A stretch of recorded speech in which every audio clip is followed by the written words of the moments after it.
The sustainable goal is the elimination of the middle class. The world cannot support 6 billion people.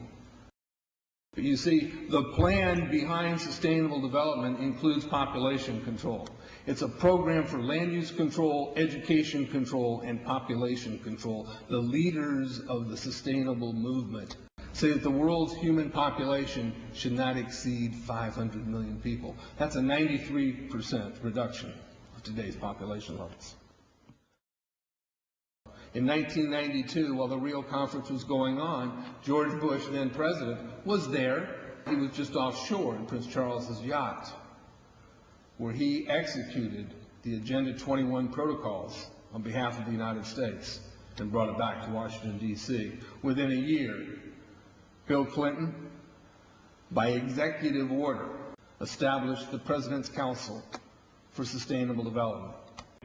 In 1996, Bill Clinton set up the President's Council on Sustainable Development. One of the dictates of Agenda 21 is that every country in the world is to set up a national council to oversee the implementation of Agenda 21.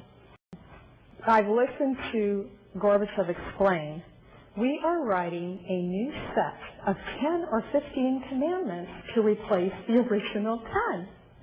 Which one of the 10 do you think these guys don't like? Thou shalt not lie, thou shalt not steal, thou shalt not covet.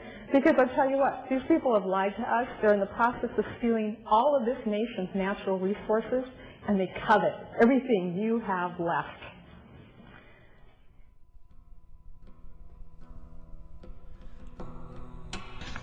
To explain the map, the red are areas that are to be off limits to human beings. If you live there, you won't. The yellow areas are the areas for major control of all human activity. If you live there, you won't.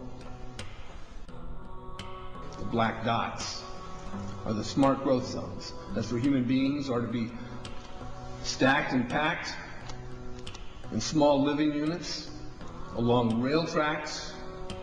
The smart growth program ultimately has jobs assigned and children cared for by the state.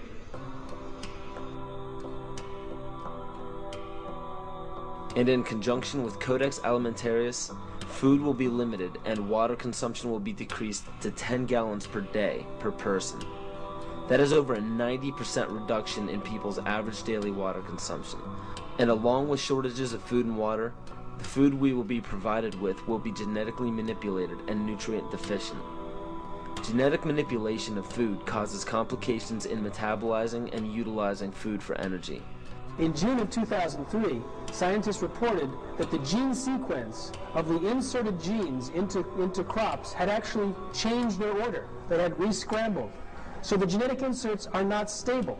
Another laboratory confirmed this and found that it had changed in the same varieties in different ways that they had tested. So not only is it unstable and changing, it's not even uniform in the way it's changing. This is incredibly dangerous. Nutrient deficiencies due to Codex's planned vitamin and mineral ban will cause billions of preventable diseases. Both of these will ultimately lead to billions of deaths. The question is then, how do they do it? How in the world are they getting this agenda from the international level down to the local level? Well, they've got a plan for that too. Now on the environmental side, there's probably a number of different plans, but from the environmental side, you have an organization called the IUCN, the International Union for the Conservation of Nature. Been in existence since the United Nations was created. It's not part of the United Nations Charter. It's a scientific advisor to the United Nations. But through the IUCN, such programs as ecosystem management, American Heritage Rivers, the Clean Water Initiative, the Endangered Species Act, and all the rules and regulations of the EPA, U.S. Fish and Wildlife Service, the U.S. Forest Service, the U.S. Park Service, and so forth. They also discuss property rights in this particular document. They say that property rights are not absolute. They're not unchanging. They're not inalienable like our Constitution and the Declaration of Independence of the states. Rather, they are a complex, dynamic, and shifting relationship between two or more parties over space or time.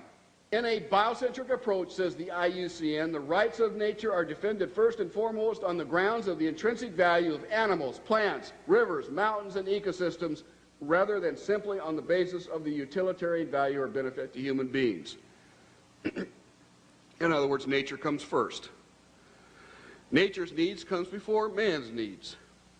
In a religious context, it's called pantheism, the belief that nature is God. It goes on to say, even worse, people are then members of a community of beings, like human beings, living and non-living.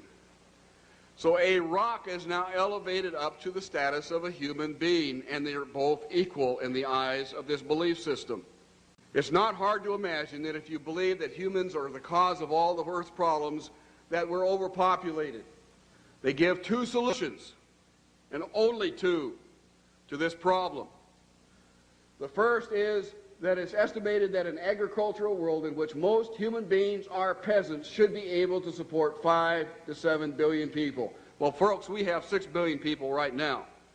That means all of us in this room, or nearly all of us in this room, are going to have to become agrarian peasants if we use this solution.